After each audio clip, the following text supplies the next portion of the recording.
of knowledge of God and evil. Because of this, sin and suffering came into the world.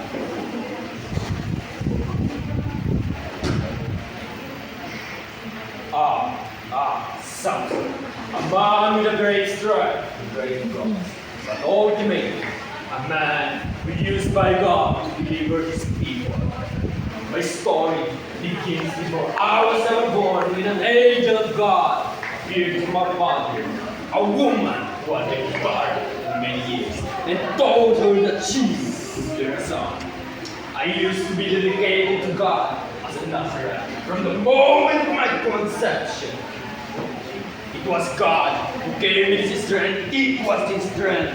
I was chosen to confront Philistines who had the press Israel for years. Bible stories ng Villain Bible Stories.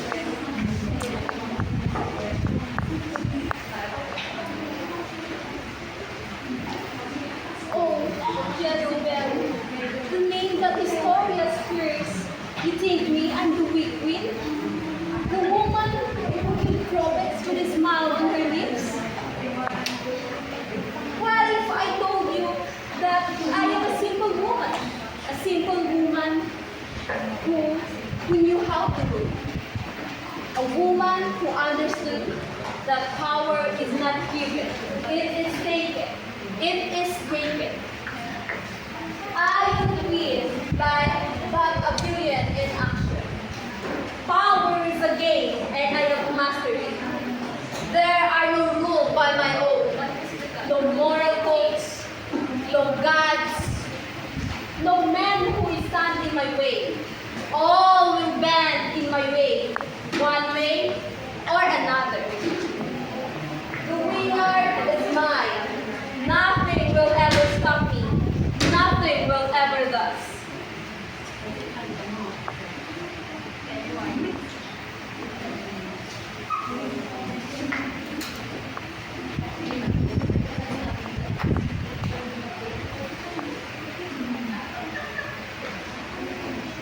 I am Athaliah, a queen of Judah, a daughter of Queen Jezebel and King Ahab. My reign is marked by power and resilience. I am the only woman to have ruled the kingdom independently. I am determined, relentless, and unafraid to protect my throne and legacy. My legacy is marked by power and resilience. I am a force, a queen, and a figure inherited by in Judah's history.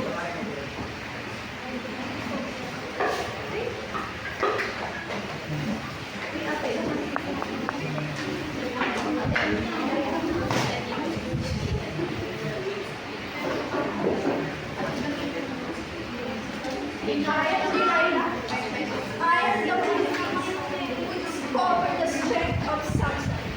I think Samson didn't feel that his strength came from his daughter.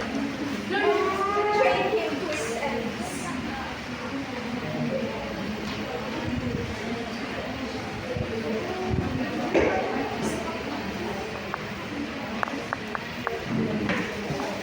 Sodom and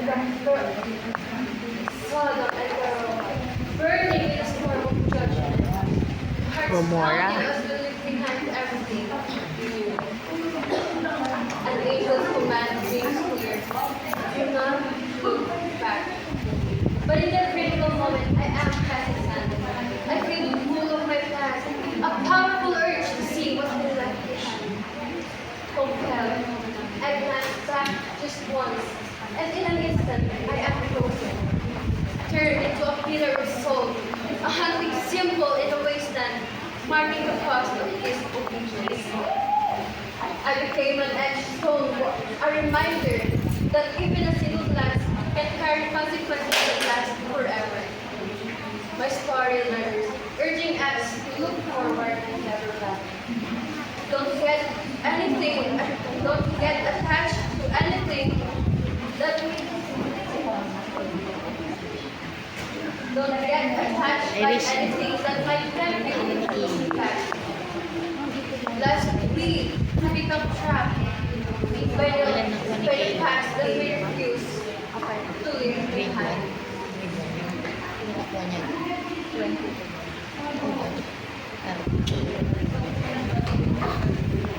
He was a fool to think he could stand against me. Ha ha ha ha ha!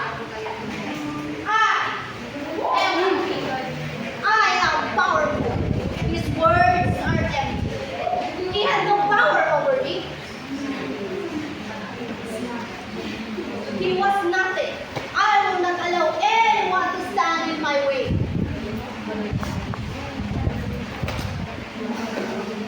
I will have what I want, no matter the cost.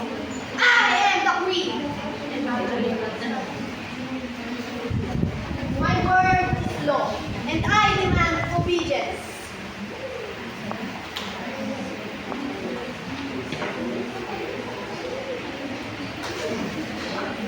I am Zuleika, Potiphar's wife, the captain of Pharaoh's guard, the time of Jacob and his 12 sons. I became habituated with Joseph, my husband's servant. I tried to win his affection, but he refused me. In my anger, I accused him of attacking me. Because of my accusations, he was thrown into prison, even though he had done nothing.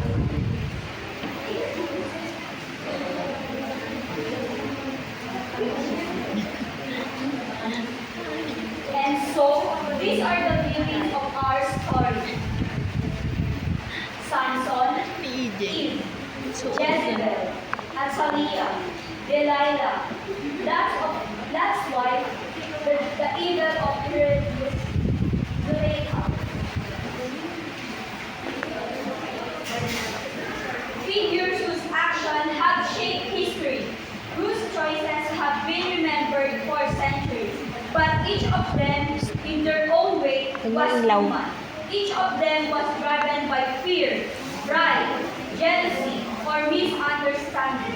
Despite the havoc caused by these feelings, the enduring light of truth, justice, and redemption remained unwavering. The faith of the religious outshone the darkness of evil. The fall of each villain served as a power reminder of Okay, open the yung ilaw. consequences Ilaw. of sin and the hope found in God's mercy.